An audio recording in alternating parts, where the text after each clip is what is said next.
My name is Kevin Koza. I'm an artist and a personal trainer, formerly a software engineer. Today I'm here with Jared Presnell. Jared, why don't you introduce yourself? My name's Jared. I'm an artist and a writer.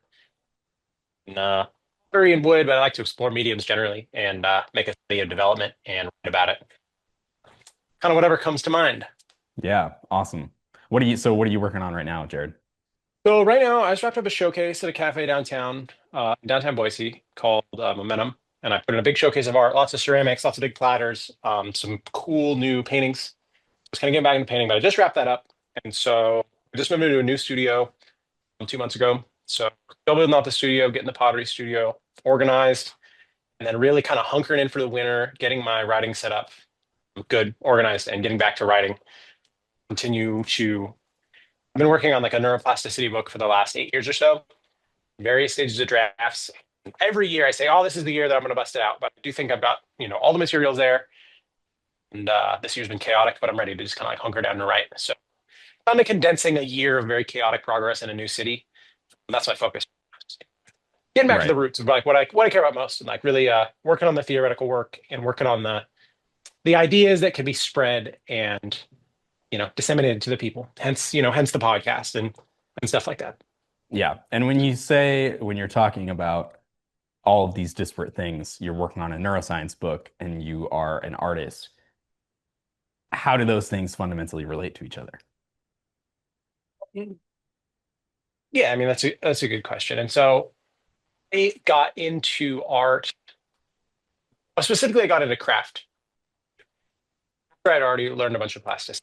And just in my basic research on plasticity, it was clear to me that what we experience through our senses shapes our brain so much. And so then I had the thought that, well, really, the things that we experience now through our senses are very different than what the environment that we evolved in. And so I thought it was relatively important to kind of explore what people used to experience, explore working with your hands, explore sensation. That's how I got started. And then, that for the last almost a decade, that's been basically the interplay where I'm working on this like developmental neuroplasticity work. How does this system work?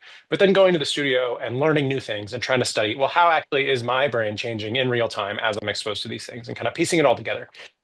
And so now, I work on what's been a big inspiration to me is just the things I've learned about perception through neuroscience and then trying to show them in a tangible, physical way through a physical medium. And that kind of comes to play in all my work, whether it's the pottery or the painting or these different things. I mean, that's kind of always kind of I think any artist really, truly is making a study of perception, but Yeah. that's kind of been my, And when you say perception, what sort of perception for somebody uninitiated in pottery and uninitiated in art? What does perception have to do, and what does perception impact in craft? Like if you are someone who is not focused on perception, how what would somebody gain from thinking about their perception a little bit more in the scope of art or pottery? Mm, would somebody gain? I think to me, I mean, I think really the problem that a lot of people are facing right now is this kind of like almost disembodiment from the senses entirely, the disembodiment from the body and disengagement with the senses. And so when I'm making something like a pot or just something like a piece of pottery, hope to make something that is interesting enough and also to some degree unexpected enough. When you pick it up and it's not quite what you thought, it draws your attention to it such that you really tune into what is actually right in front of you. And that just seems like a almost like too simple, but really I think there's so many of us, and I even find it myself, where it's like you get distracted, you're on your phone, you're doing this, you're buzzing around, you're actually not paying any attention to just the most basic fabric of your senses. Yeah. And in a lot of ways, it's a systemic problem when, so much of the stuff now is made of plastic and it's made of garbage. There's not really any reason to pay attention to your senses because it's kind of boring and it's going to get thrown away anyway. And it's not beautiful and it's not interesting and there's not texture. And, kind of in the long term, some of the long term thesis of my neuro work to say that these things, this lack of an engagement with the senses and the sensory reality actually has long term consequences that be responsible for a lot of the problems that we're seeing, like ADHD and anxiety and depression, just a general disembodiment and general poor health. Yeah. And when you said earlier you were talking about sort of this way that people used to live, and a lot of your work, you talk about like tapping into our senses and embodiment and these textures of antiquity versus some of the things that we have in our sensory realities today. What do you think has changed, and what do you think is like the thing that stands in the way of most people from tapping into reducing anxiety and reducing embodiment and those sorts of things? I mean, I think the biggest like so I mean, looking through history, there's a few big turning points, but the biggest change in like people's sensory reality and what they touch and what they do on a day-to-day basis was very much changed by the Industrial Revolution, but then specifically in modernity, just in the 50s when screens and plastic were invented. And just to think about what did people do before screens and plastic and what do they do now? What did they touch before screens and plastic? Well, all kinds of different stuff, all natural materials. There were no synthetic materials. Whereas, just less than 100 years later, most of what you touch in a given day, most of what you wear, most of your clothes is actually a synthetic material. And then the same is true of, what do people look at? And a lot of people now spend 8, 10, 12 hours on a screen just from a very basic perceptual level. Something like a screen is totally new in the history of humanity. Even the fact that, like I'm looking at your face right now on the screen, and my left eye and my right eye are actually seeing the same thing. Whereas when you look at anything three-dimensional, your left eye and your right eye actually see different things, and your brain kind of compares it, and you have a sense of this physical plastic space. And so just that experience itself is fundamentally new in the record of humanity. And not only is it fundamentally new, but it's for a huge amount of time. It's for 12 hours a day, every day.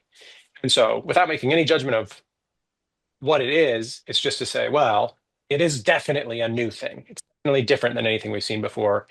And so that was kind of like a starting point for some of my investigation to say, well, this is a new thing that we've never seen before. And so the consequences are unknown. Right.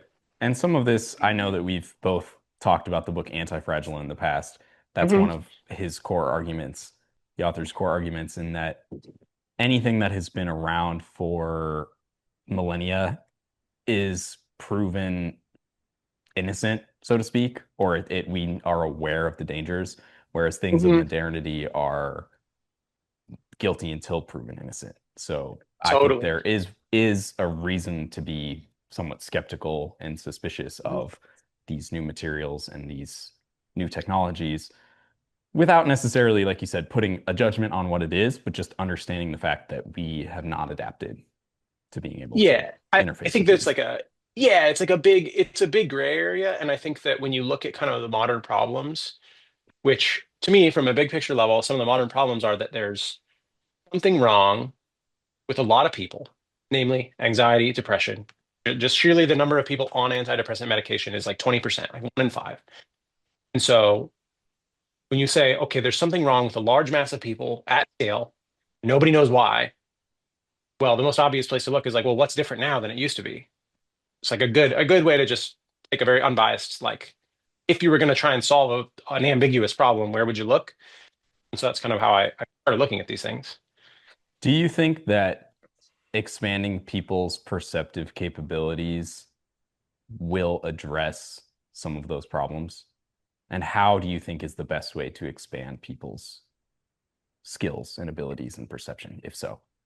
So I guess to answer the first question, or like, I guess to reframe your question, it would be say, why is perception important for solving these problems? Why do I think that?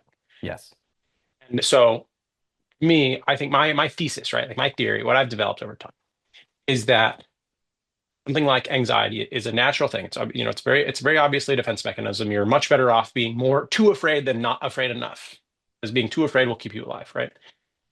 And so my thesis is that your body does not know it's safe unless your senses tell you, unless the senses from your body tell you that you're safe. And I've noticed, I remember we went camping out in up north of Phoenix, on the Right. rim. And I remember showing up to the woods, going out and just noticing myself that I had some level of anxiety just being in the woods. After 10, 15, 20 minutes, an hour, 2 hours of just taking it in, looking around, getting familiar with the space, being like, okay, there's not a bear, there's nothing sketchy. My senses just told me I'm safe here. And so my thesis, right, is that And what I've learned from plasticity is that all your senses develop in direct context to the environment. When you're deprived of suitable stimulus, your senses don't develop right. Now, if because of the modern world that we live in, that's so chaotic and it's so artificial, and there's all this garbage, and there's screens, and there's all these different things, and there's also no reason to ever develop your senses as there was in the past through just learning how to do things with your body, that people no longer, they never developed a clear signal to process their. And so when you need that clear signal in order to tell yourself that you're safe, it's possible if that chain, if that whole pathway is broken, that your brain can just run around in the state of I'm not safe, without the necessary machinery to tell you that you're safe. Right. And it's interesting to me, one of the things that you said that might be informative to a listener, you mentioned that in the absence of proper stimulus, your senses will fail to develop Mhm. correctly. Can you elaborate on what that is for the viewer here? Totally. So, I mean, there's a lot of good animal studies, but like just one of the simplest ones, they did experiments with rats and their auditory systems. And if you raise, for example, if you raise rats in under white noise, like if you play white noise from the time they're born through, some amount of developmental period, they don't develop the ability to discriminate different tones, highs and lows, all the different sounds in between. There's no ability to discriminate. Their auditory cortex just processes every sound as if it's the same. As a consequence of this, like white noise, they had a bunch of chaotic signal for so long, they never learned to determine, okay, this is a high note, this is a low note. And then as a follow-up study to the same study, they played individual tones to the rats. It's on a tuning fork. They'd say, okay, here's a C, and they'd play it over and over and over. And they were able to measure that the brains of the rats developed a specific area for the specific note. So a specific area in the brain learned to process the high C note that they were being played. And that kind of system of like where you get a specific stimulus and then your brain develops a specific differentiated area for the stimulus has been kind of shown across all the sensory systems, in the vision and in hearing and in taste, and even without any sort of lab experience. It's just kind of like it's just how you learn things. Like if you're talking to a Right. baby, you don't try and tell a baby the whole alphabet in one garbled thing. You say A, B, C. And if you try to teach a baby by saying all the letters of the alphabet over the top of each other with no differentiation between them, they wouldn't learn. And so Right. that's, And but at a very mechanical level, that's how the sensory systems develop. And that's been able to be shown in a lab. yeah. And that makes sense. I think I had mentioned in some short form content the cat study where we have talked about they put two groups of kittens where they had the vertical group and the horizontal group so that they were able to differentiate for their vision.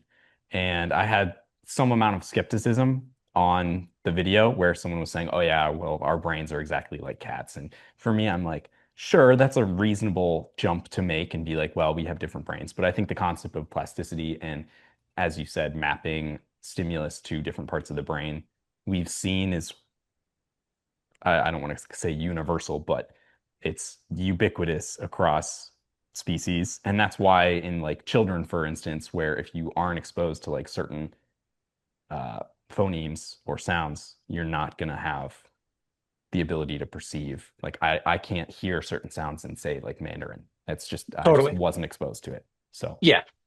Yeah, absolutely. Yeah. so But so we've been down a rabbit hole here on my work, but I'd like to bring it back to you and say, well, what have you been working on? yeah. Um, so lately I have been working on a few different projects. I am currently leading a small group program where the concept is the intersection between art and fitness for health. Because much of like our previous conversation, as we just established, how perception and how stimulus is inherently good for you.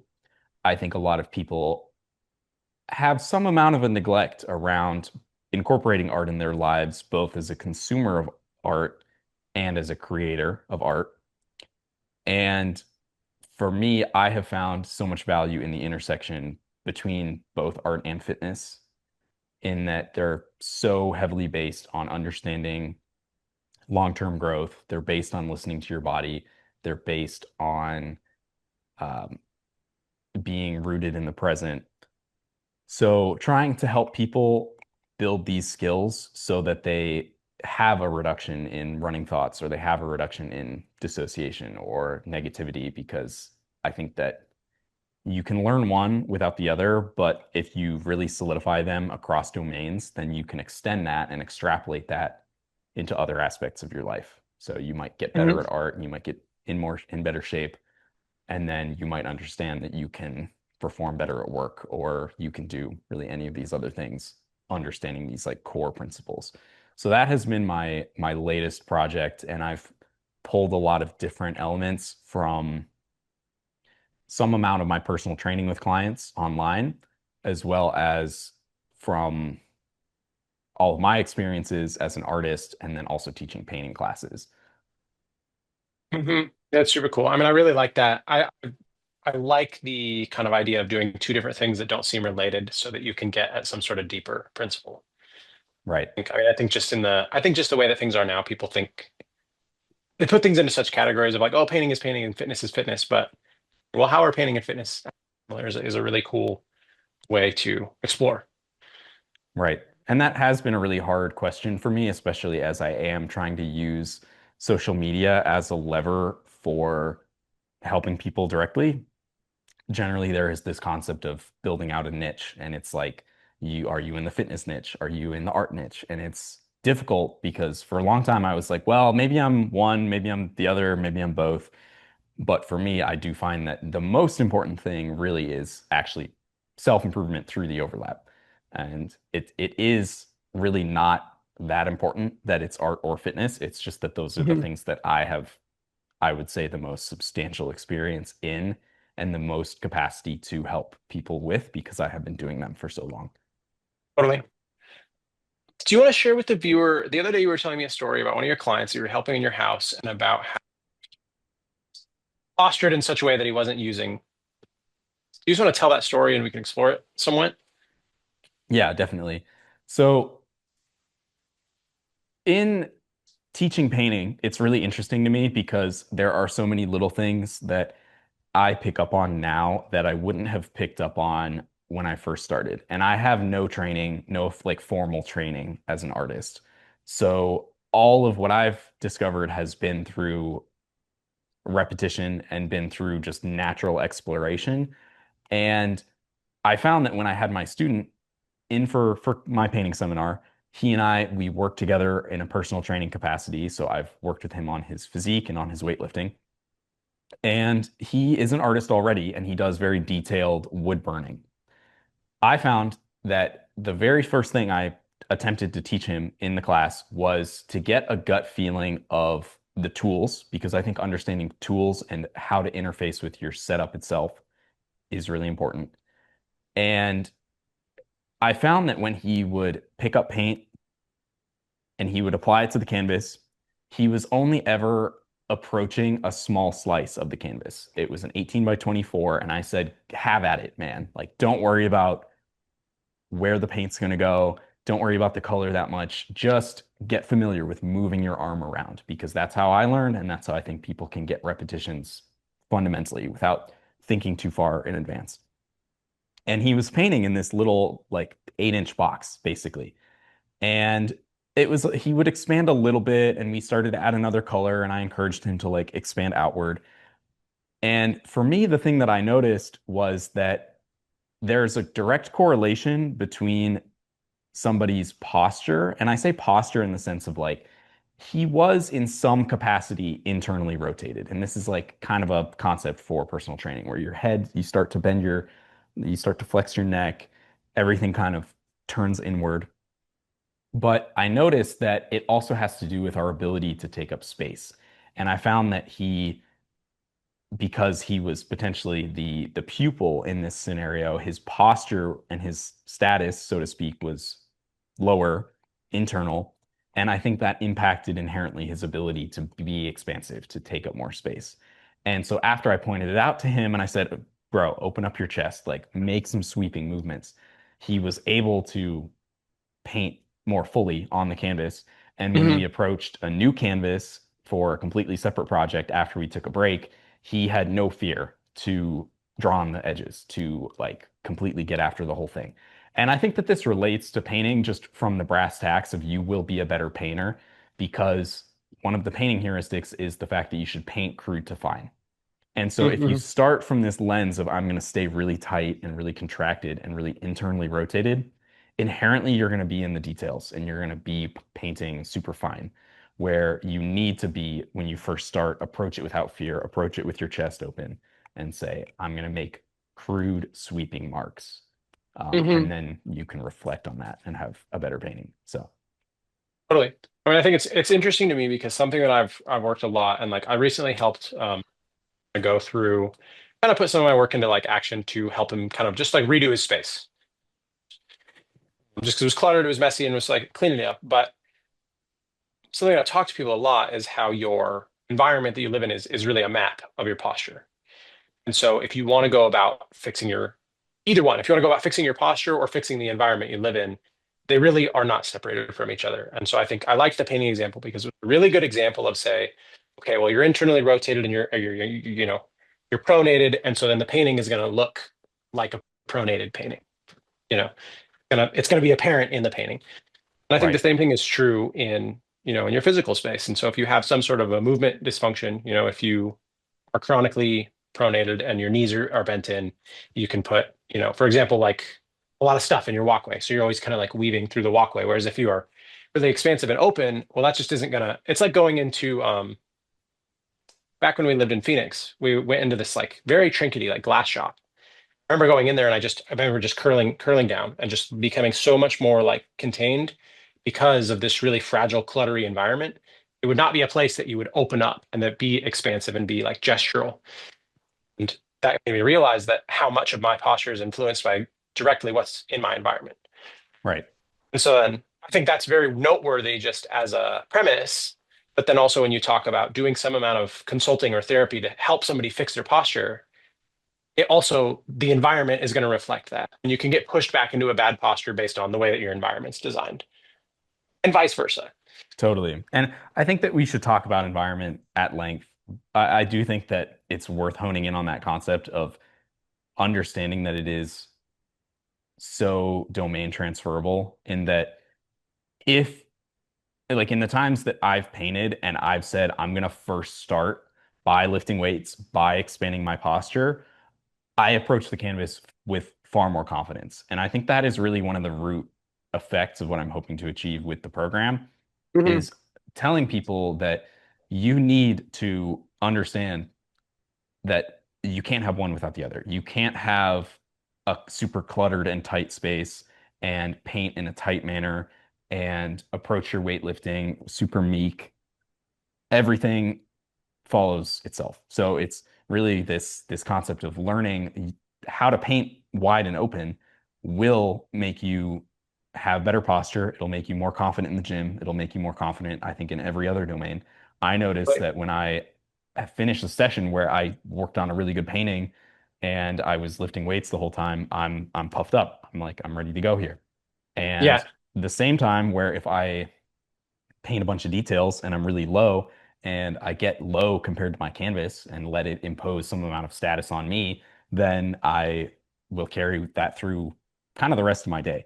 So I think that being deliberate about how you act in either this private or public setting, and I think that is the main benefit of allowing the transfer of domains, allowing like it's because it fundamentally is scary to try to claim status and try to claim open posture when you are in a public space. If you've never done that before, totally, and I totally. struggle with that all the time, where I'm like, I should go talk to that person, and I can tell that I'm not feeling like I'm signaling off. And I don't say status. I think that people might get confused in the sense of like talking about like having Yeah, like money and like it's not like a thing of like flashy watches and like that kind yeah. of status. It's not like social I think it's worth explaining to the viewer because you've mentioned it quite a few times now. Explain to the viewer what this idea of status. So status was introduced in a book called Impro by Keith Johnstone, which we both read. But if you just want to take them through like what that is and how it relates to posturing. Right. So within this book, Impro, he discusses the effect of status transactions and status relationships in it's improvisational comedy. yeah, it's rooted as in if you were on a stage and you're going to display some sort of interaction, Right. do you do it? And then by consequence, he's really talking about people interact with status everywhere. But yeah. Right. Yeah. And he talks about how when like two friends, even effectively saying that people play status all the time. They play high status, they play low status. There can be a large status gap, a small status gap, and people play status games. They become friends when they agree to play status games, where if you make a self-deprecating joke, you're lowering your status in relation to someone else. Or if you are insulting somebody, you're lowering their status. And good theater, in his opinion, is a play on these different status transactions. And that's why across different languages, good theater is still good theater. You can still watch a show and say, I understood that because you can observe these sort of status transactions. Well, and I think that really what's fundamental to me, and especially in this conversation, is when, part of displaying this status on stage is to say, well, when you're higher status, you take up more space. And, he talks about like a court, like if you're going to play a king, the king comes into the room as if they already own the whole room and everybody in there. And so their gaze is up. Whereas at the complete other end of the spectrum, it's somebody who's going to be bowing down and they take up as little space as possible. They're bowing down to like a no space. And so they have very low status. Right. And so that becomes kind of a internal observation in your life of just saying, well, how is my posture? How confident am I? How is it related to status? And when you go, I mean, you can just pay attention to it in your own life. If you're not feeling very confident or you're afraid, you close down, your shoulders close down, you pronate your arms, you cover your neck, you take up less space. Right. And, however you want to frame it, whether it's confidence, whether it's status, whatever, but it's all very interrelated and interconnected to, yeah, it's something that can be worked on too. Right. And the author talks about how it is difficult for people who habitually play high status to then play low status, and Hmm. the reverse, where if you are generally a meek person, to try to intentionally hold long eye contact or to try to intentionally make external rotations feels foreign. And so that's what he says is there's some advantage. And so we can kind of extend this. And the thing that I think is most valuable about incorporating an artistic practice is because it lowers the stakes significantly in that when I first started painting, it was entirely private. I started just in my own room and I could be as meek or as loud as I wanted to.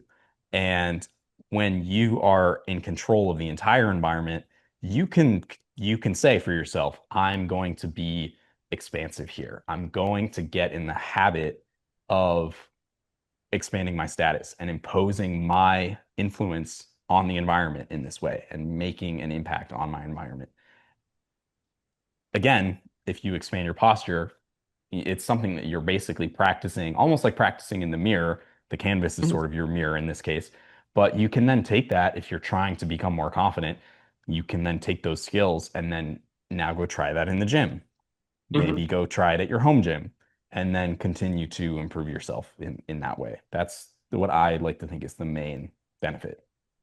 Totally. And I think as a logical continuation of that I think when people have some amount of dysfunction in their body, for example, say you've got a kinked neck and your hands are stuck internally rotated. In some way, in a very real, tangible way, you're also stuck kind of playing a low status. And if you have some amount of actual physical blockage, you've got tight muscles, you've got knots, you've got some sort of fascia problems, you actually have a physical thing stopping you to just try and say, oh, I want to be more confident. Well, you need to open up your posture. Well, you need to work on your body and you need to get, there's a lot of these different things that need Totally. addressing, but at the same time, I think it's a really good way to think. I mean, that's why one of the things I love about Flex and Paint is that you can take something that's very nebulous and very difficult to tackle to say, how do I be more confident? How do I have high, how do I do these like complex social, emotional things? Really hard, but to fix your posture is actually comparatively much easier. Say, well, actually, that's got fairly simple steps. To go to the gym and get in better shape, that's fairly simple. And then to say, as you said, to practice some amount of expressiveness in a safe environment with a canvas that fundamentally can't hurt you, where you have full control, you can actually make real, tangible progress towards what is really a hard problem to fix without a clear path for. Right. And I think that that is absolutely a core tenet of, in my opinion, improving in fitness and art is breaking these things down into where they are actionable steps. And it's like, Mhm. because a lot of people have a really hard time where they say, I don't even know how to get in the gym in the first place. And it's like, well, okay, we can break that down. I don't even know how to paint in the first place. When I started, I had no idea. I said, I'm just going to move this slop around and eventually figure it out. And I think that people often intimidate themselves away from doing those things. And again, when you continue to expand in domains and say, well, I'm at least in good shape, I'm sure I can figure this art thing out. Like it's one of those things that as you build capacity in one, you're gonna feel more confident in the other. Um, Mhm. to your point, and what sparked in me when you were talking about how if you have a physical deformity or a physical issue impacting your psyche and your ability to feel confident, I remember the time that I hurt my shoulder after a like little double whammy incident, and I felt like I had my shoulder issue for what felt like a year, and I felt like on one hand I was fine and I had resolved things. I couldn't physically feel like I was having that much of an issue, but I could tell that I was walking around unconfident. And I could tell that I almost had this self-perception of saying, I can tell that I'm giving off the signals that I am weak and that I Mhm. have some sort of issue here. And Yeah. so I'd go into the gym and I'd maybe like kind of take it easy. I wasn't climbing as hard as I would have been at the time. And only after I fixed that issue did I feel like I had this sort of mental load off where I was like, oh man, Mhm. I actually feel like I'm capable again. And so it is Mhm. really this interesting thing that only when you have perception over your mental state and your physical state at the same time Mhm. can you fully assess your confidence. Totally. Well, and I think that kind of gets back to when we were talking earlier about like some amount of systemic issues, like anxiety and these things. I think one of the core tenets of, my ideas that I've developed is that's this idea of exactly like you said, that sometimes like a lot of these important things, even just like how confident you feel or your emotion, how you feel emotionally, are not necessarily conscious. It's not, there's not easy, simple cause and effect that you can just figure it out. And only by being really aware of your body and your own internal process and your own internal thoughts, can you kind of start to make progress in that direction. And Right. so when we're stuck in this kind of like very distracted, non-sensory state with phones and all this stuff, it's possible to have this underlying problem. As you said with your shoulder, you have some underlying problem where you don't feel right. Only by very, very careful, detailed, focused perception and reflection on your own internal state were you able to make progress. Right. If you're just fried on social media for 6 hours a day, you're missing that necessary introspection to actually, make progress. If you can't be attuned to your emotions and your body and your mind all at the same time, then you probably aren't going to heal. And Yeah, you're not gonna be able to heal this underlying anxiety. yeah. And I felt that way where I felt some amount of being zonked, where I was on my phone and I was working my tech job where I had, again, a lot of internally rotated posture, being at a keyboard. And following that, there was just no sense that I was making any progress until I said, I'm going to slow way down. I'm going to roll around on the floor. I'm going to pay attention to my internal state. And only after that was I able to be attuned enough to feel like I was, in fact, healing the issue with my shoulder. Mhm. Right. And I Yeah. agree that I think it's something that more people should be aware of because I just had a conversation with a guy at jujitsu where he has a torn labrum. And I'm not claiming that you can just pay attention to an injury and have it go away. But further understanding that if you have a physical issue, like he expressed the same sentiment of saying, yeah, like I feel like unable to potentially defend myself if something comes up. Like he heard some glass break in his house and something just fell, but he remembers being like, I got up out of bed and it's like, is this shoulder thing going to be an issue here? And like it does inherently impact your ability to conduct yourself through your world. So not even through like serious injury, but when people have mild injury or mild lack of connection with their body to where they feel like they're not strong, they feel like they're not capable. And that's, in my opinion, why I think the flex part of flex and paint is so important, is because it does show you that you are capable of expanding your physical capacity at the same time. Mhm. I think to me, it just speaks to this idea that I think it's very reasonable to me. I mean, there's been so much work lately in the last 20 years about the relevance of the body. Think about The Body Keeps the Score. And just a very influential book about trauma on the body or so. It just speaks to me that when you can have again and again people experiencing some amount of anxiety, like being more afraid of the glass than anyone, amount of background anxiety, when you can just produce anxiety from body problems, it seems pretty reasonable to me to say, well, the chronic anxiety is kind of an extension of the same problem, really Right. looking at some amount of a body problem. Yeah. Yeah, and we've discussed this concept of chronic versus acute stress quite a few times. Another concept popularized by Anti-Fragile. Um, I agree that I think like having acute stress, much like from weightlifting or from looking at the picture that you tried to paint and you said, I hate this. Like that will make you develop. You're gonna get better.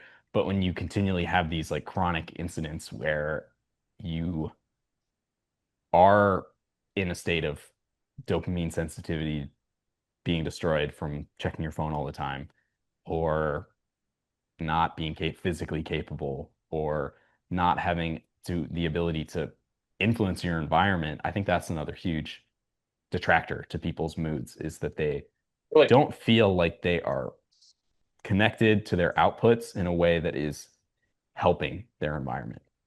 Hmm. Well, and I think just even to have any amount of agency over the, because I just think about, I mean, the lifestyle of most people is really based on entertainment and consumerism for the most part, just in a very material way. And so the only real effect you ever have is either buying stuff or throwing it away. And, you know, just the experience of being able to affect anything at all. I mean, I always just think of even just babies, like children, to just knock over a stack of blocks. They're overjoyed because they've just proven to themselves that they can affect a thing. They're overjoyed. And people lose that just very innate, very simple joy in being able to change the world around you. Right. And, and really, I mean, we've seen out of psychology, a little research on learned helplessness. I mean, it's a very real thing, this learned helplessness. And so when you go so many years just telling yourself, and the world's telling you that you can't affect anything at all, it's not good for your health. You can get into a state of mind where you don't believe anymore that you can actually, Right. and I think, I mean, you've talked about that, the importance of weightlifting just in a philosophical sense, convince people that progress is possible. That you can get better over time through your efforts. And Right. that's very basic when you're somebody who's doing these things every day, when you're creating every day, when you're doing stuff. It's like, oh, but there's so many people. I mean, the vast majority of people actually don't create things every day and don't work on their physique, and then they're unhappy and they don't know why. And it's like, well, that's fundamental. The ability to affect your environment and have some amount of agency is absolutely fundamental for every human being. How do you think art plays in with our ability to have agency? I mean, I think in a very basic way, I think it's just you have some amount of agency over a blank page, some amount of agency to just be like, I can just change what's here on the page and make a thing. I think that's a big thing. And I think to have some amount of just medium for expression in any capacity, just to be able to express yourself and to just have an idea and then translate it into expression, feeling, and just express. It's really just an exercise in agency. Like you're just able to take what's inside of you and put it out into the world so that. Yeah. How common in your experience have you found that people struggle with agency when presented the choice to have agency in an art context In an art thing, specifically? all the time, absolutely all the time, because I think maybe the most common thing is people say, "Yeah, I can't draw," and but you can see people, regardless of what they're saying, people come to something like, oh, do you want to play a drawing game? They come to it with so much fear. Like right away, they're very afraid. The pitch of their voice goes up. They tighten up. They tighten down. Like, their posture closes down, and they're almost in a panic mode just when confronted with the possibility of a blank page. Right. And I think that's a lot of people. And I always and played on this idea of like, what is fear? Right? Like, what is this system of fear for? What are you're trying to keep your body safe. Okay, well, just in a very dumb little ape brain way to say, this blank paper cannot hurt you. You're not going to hurt yourself in a physical way from the paper. But what are you afraid of? And what people are afraid of is that they've been, they're afraid of their own judgment, right? Right. Because they're used to this cycle where they make something and they see it and then they judge it and then they say it's bad. And then that violence towards themselves doesn't feel good. So then they're afraid of it. Right. And so I think that's one of the biggest things with art, and just some amount of art therapy, is just to get people, I think just life in general, is to say, don't be afraid of things that hurt you, Yeah. because that's just a very simple sign of dysfunction. To be afraid of a thing that cannot hurt you just means that your brain is not calibrated to reality in just a very simple way. Totally. So I And think it's more likely than not that that amount of miscalibration is going to be reflected somewhere else.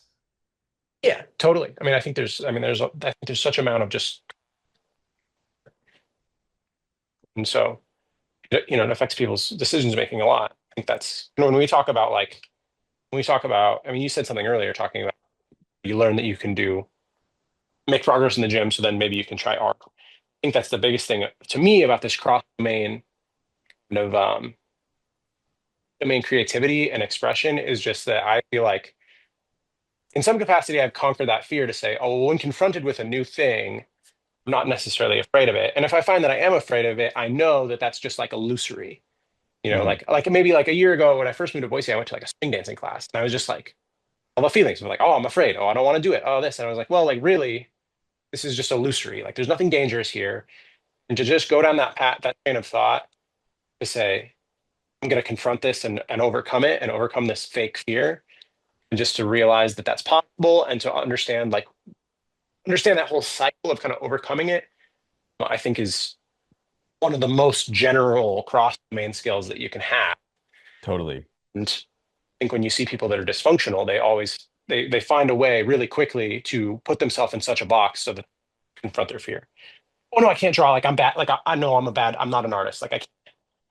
Oh no, no, but like I can't. Or like they come up with some reason to put themselves in a box to say confront my fear. Yeah. And I can say I know that the mental reasoning around this, when I have the same struggle, it doesn't even need to be explicit. And I've been trying to take this and be cross-domain in my own life, specifically around meeting strangers and talking to people. Because with my background in software, I remember thinking like, yeah, I'm kind of robotic. I'm introverted. I don't really talk to girls, or I don't talk to strangers or do sales or whatever. And as I've continued to expand, I think I've gotten a lot better. But in that same vein, I will a lot of times have a thought where it's not so easy to vocalize and say, oh, I'm bad at art, or oh, this woman that I'm going to go talk to won't like me. Like sometimes it's not an explicit objective thought, but it still is that fear of saying, I am projecting a future scenario where I end up worse off, or I have some negative consequence happening to me that I've totally made up. And it's not at all rooted in the present. Yeah. And so it's interesting because as I've continued to expand and figure out this program of Flex and Paint to try to get exercises that prove that for yourself, that it'll be okay. And so long as you are living in the present and you don't have literal physical danger, um, I know that I've gotten a lot of value out of it. I'm seeing that people in the program are also getting value out of it, but it's been hard to honestly to come up with exercises to confront that fear, especially of a blank page, like to basically counteract people's gut reaction that they've learned because they do make judgments on themselves.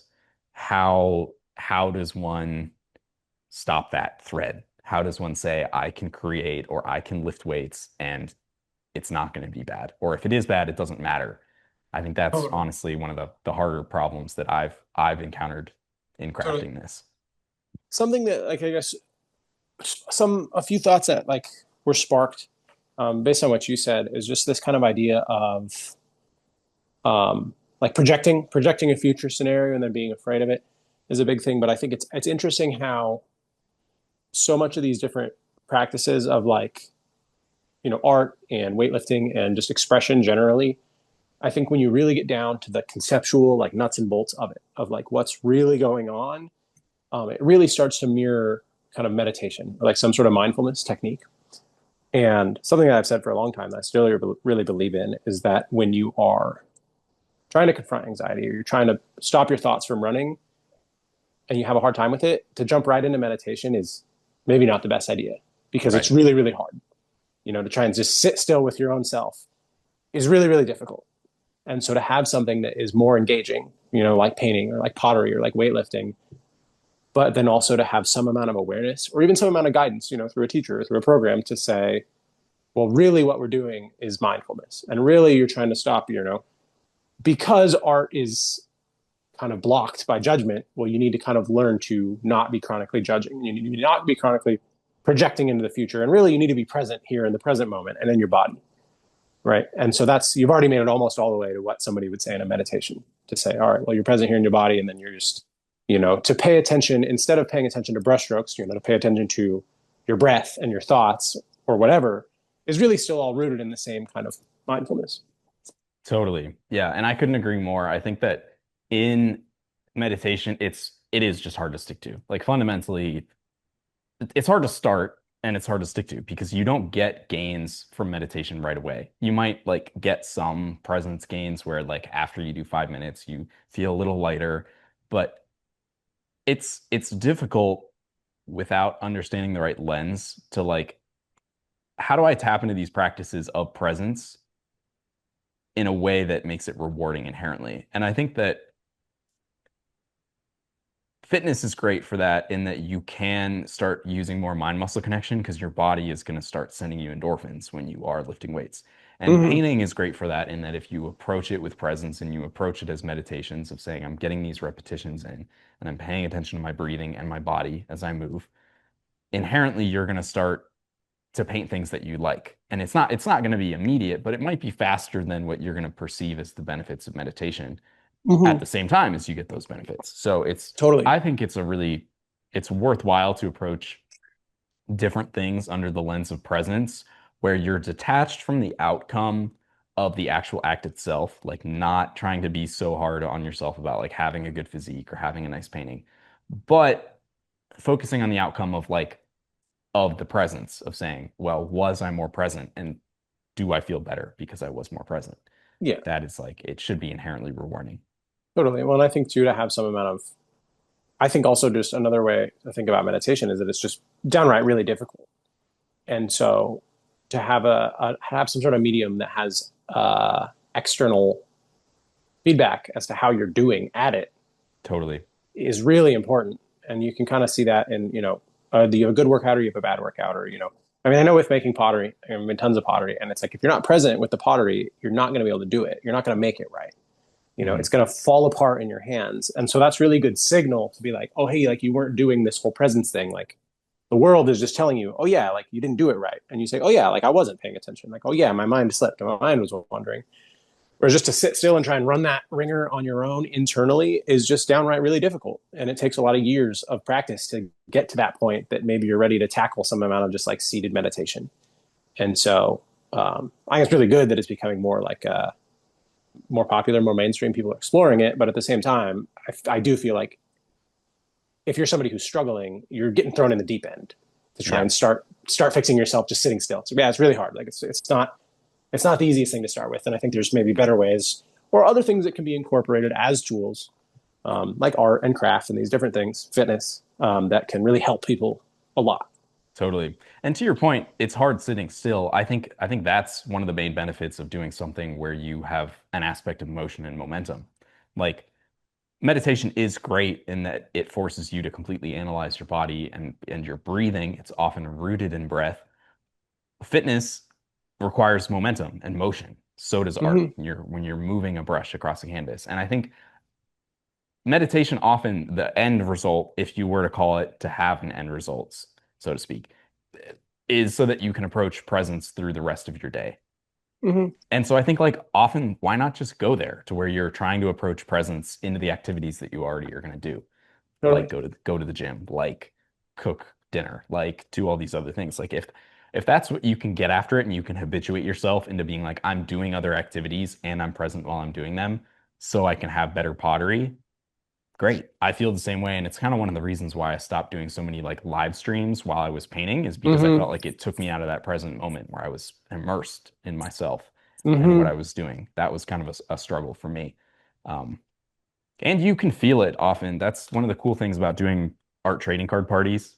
I think that getting people out of their shell and people are actually really more apt to get out of their shell when there's that communal environment where everybody they welcome like a new person into the group and they're like, yeah, come sit down, here's some supplies. And then everybody immediately goes zones right back into that state of presence where they're all Hmm. like, I don't care what you're doing, I'm doing what I'm doing.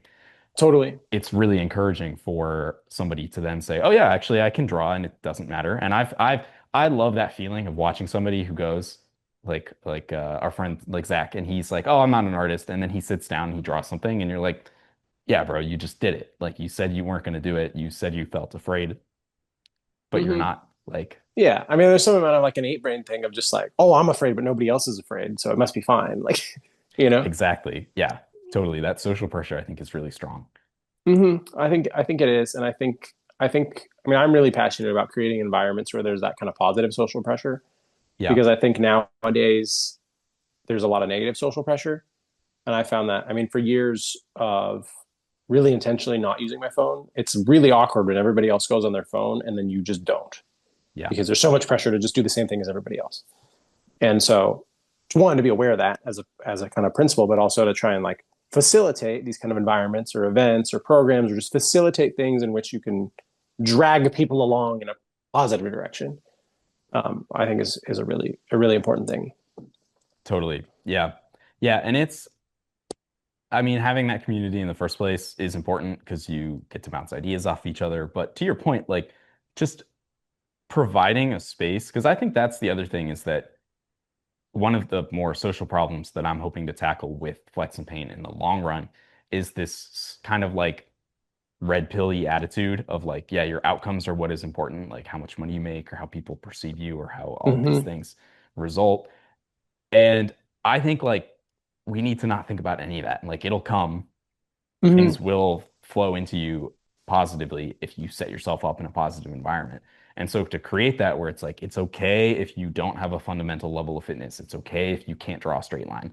Like when I started, I was just truly, it's almost like somebody smacked me over the back of the head with a brick and was like paint. And it's like, whatever. Like, sure. Like it doesn't matter. Like it doesn't have Mm-hmm. to be good. I think more people need that encouragement, especially as the pressures of like social media kind of close in on a lot of people to where Mm-hmm. they see all these outcomes. They see the person's end result after having painted for like 10 years or whatever. They Totally. see somebody who's been 2 years ahead of them, 3 years ahead of Totally. them, so to Well, and I speak. think and I think everybody's battling a huge amount of conditioning from just the way that school is, because Exactly. school's so much based on outcomes and on judgment. And you're not building something over a long period of time with growth. You're not growing a thing over 10 years. You're not growing a thing over 2 years. Where it's like if you go to the gym, you're growing your own skills and your own physique over a period of time. If you do an artistic practice, you're growing over a period of time. And part of tapping into that growth is not focusing on the outcome and not having on this really like toxic judgment to such an extent. And so I think that's why if you say, well, why are so many people afraid of the blank page? I think in large part they learn that from school Totally. because everything that you ever do is judged. It has a number attached to it. And you say, oh, did you fail or not? And it's like just to say not everything needs to be judged. Not everything needs to be judged. Absolutely. Like it's, Yeah. you know. And I just had a conversation with someone locally, and we were talking about art, and he was telling me about how he thinks that like improvement does remain in this subjective sense, where he's seeing other artists and he's really inspired by their ability to capture accurate figures, and he's like, I want to do that too. And I told him that my approach to art is the complete opposite, where I say I have never really cared until very late in the game about anything objective or anything technique based. Like for me, it's totally about what is that subjective experience of like, do I like it? Like I don't actually care about like I don't think I've ever made good art by saying like I'm gonna make good art objectively. It's only Hmm. ever is this a thing that I think I like? And like to pull in that subjective experience, I think is far more important. But I think not to fault him in any way for having that train of thought of saying like I should improve and learn XYZ, because that is exactly how everybody learns. And it's like, oh, I should learn a new bench press technique or I should learn a new thing so I can get my numbers up. It's like, well, do you feel better doing that? Do you feel like you're making progress? Is it fun to even do the reps? Like if it's not Hmm. fun to do the reps, then you're not going to enjoy it in Yeah, any domain, in my totally. opinion. Totally. And I think, I mean, it just reminds me of, I was talking to my friend that I was working with on the physical space and posture. And I was kind of like, really the overarching premise here of the space games is really to fit your environment to your posture. So one, get your posture healthy, but to fit your environment to the posture. And I think that that same idea could be taken to kind of exactly what you're talking about, is to say, fit your objective goals to a good experience. So yeah, just as I was talking about earlier, I was saying, okay, your space is a map of your posture, and really the game is to get your posture right, and then build the physical world around you such that it is an expression of a good posture, and vice versa. But in the same way, I think to have this idea that when you're talking about objectives, what are you trying to achieve objectively? What are you trying to accomplish? To make it an extrapolation off of a good experience, to say what is the moment to moment experience that I want to have, and then build off of that such that this moment to moment experience piled up over a long time will lead to an objective. I think that's a much better way to approach your life, is to say, what kind of experience am I trying to have? Because I think Right. across society right now, you see a lot of people running around for their whole career trying to achieve things, trying to get things, trying to accomplish objectives. But the whole time they're afraid, they're unhappy, they're depressed, they're not having a good moment to moment experience the whole time. And that kind of cycle can just keep going forever. And I think that's kind of how our society's been built. And I think to Right. actually recognize it and say this is not a good thing, and then to say, well, in order to fix it, you really need to come back to the present moment in some capacity and build your way up from there. Yeah. Because if you It's can't be in the present moment, like you really have nothing. Truly. definitely, truly, yeah. But there's the future isn't guaranteed, and the past is in a lot of ways illusory. Totally. And I think it's the same concept that is popularized by, say, Tim Ferriss or Dan Coe of like lifestyle design, where you say, yeah, what is the thing that I want to do with the majority of my time, and find a way to fit the external parameters around that. Like, how do I want to just spend my time? Totally. And I think that it is absolutely essential to try your darndest to craft it. I know that I had that sort of reckoning when I said, okay, I'm going to look and extrapolate and say, if I just keep doing what I'm doing as a software engineer, am I going to be happy in 20 or 30 years? Like, do I enjoy this? Is this what I've envisioned for how I spent my time? And the Mm-hmm. answer was no. And so it's like, okay, let's take a foray into something new, something totally different. Totally. And I was writing about this as I expanded on the material for the Flex and Paint program.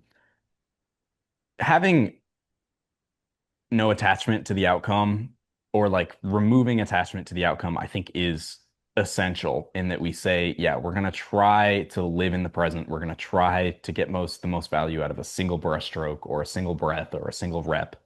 But you can absolutely have a goal. Like, I think it's totally worthwhile to take your goals in mind. And one of the core tenets of the program is to build this identity of like, what is this? What is this goal that I have for myself? Am I jacked? Am I artistic? Am I not anxious? Like having that, that is one of our biggest capacities is to strategize as a human. Like we have foresight beyond any other species. We can say, I'm planning for the future, Mm-hmm. but we live in such a way that it has been modernized so that it's in hyperdrive, and like we are going to now plan for forever without actually just even focusing on being that gorilla and being like, I'm in this state that I'm happy now. So it's like I think a lot of it as like 80/20 and the objectives of making art or of getting in shape. It's like you need to learn to love how to do a rep, how to do a push-up in the first place, how to be present in your body as you do something. Mm-hmm. Enjoy that, enjoy mixing paint, And then you can worry about where you can get optimizations and gains and start thinking about your future. But like if you can't do the thing where you enjoy the present, then you're never gonna make any progress anyway.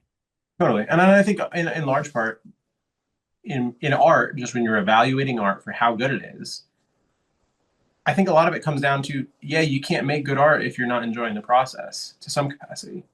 Totally. And I think that's kind of true of anything. Of like, are you going to build? Are you going to be able to build a good life for yourself? Is it possible to build a good life for yourself by suffering a bunch up front, but then later it's going to be okay? And just my observations of how people live and how the world works, it's like, no, that's a pretty good recipe to make a bad life.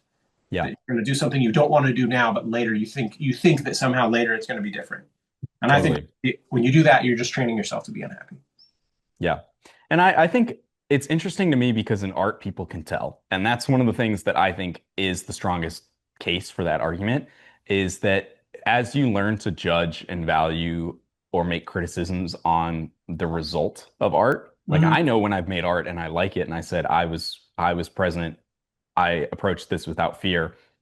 You can see in people's art when they are overly schematized and they're overly objective about saying like I tried to achieve this result and I did it. And you can look at it and say it's dead. That Yeah, it's it's not, like they it's tried not to. good. They killed it. They tried too hard, and it's not good. Yeah. And I think it's the same case for writing for any craft, any art, where people can tell. And that's why we have taste and how we have this understanding to say, I can connect with myself. I can understand what my body's response is to this because the person who made it, their body's response was negative. It was fearful. Totally. Well, that's something I think something that's really one of my favorite potters, Mike Dodd. He talks a lot about this idea of vitality in pots. That's one of the things. You know, so when a pot has vitality, and I think that just across every domain is just to express some amount of vitality in the work, and such that it reads as something that has vitality. Whereas I think if you approach something where you're trying too hard and you're afraid and you're judging it, it's going to express that fear when it's done in the objective thing. And that's not good art. If the art says be afraid, I don't want that. I don't want that. I don't want that at my house. Absolutely. So I think with that, it's worth leaving the viewer with the questions of what's something you've surrounded yourself with that you feel gives you that response that you're like, oh man, this is putting fear or negativity into my space. And then similarly, what's something that you can do where you feel like you approach just even one rep, starting to course correct and say, I'm going to approach one brushstroke or one sentence written without that fear. I think that's really important. Absolutely. Cool. Thanks, Jared. Yeah, thank you. And we'll see you on the next one.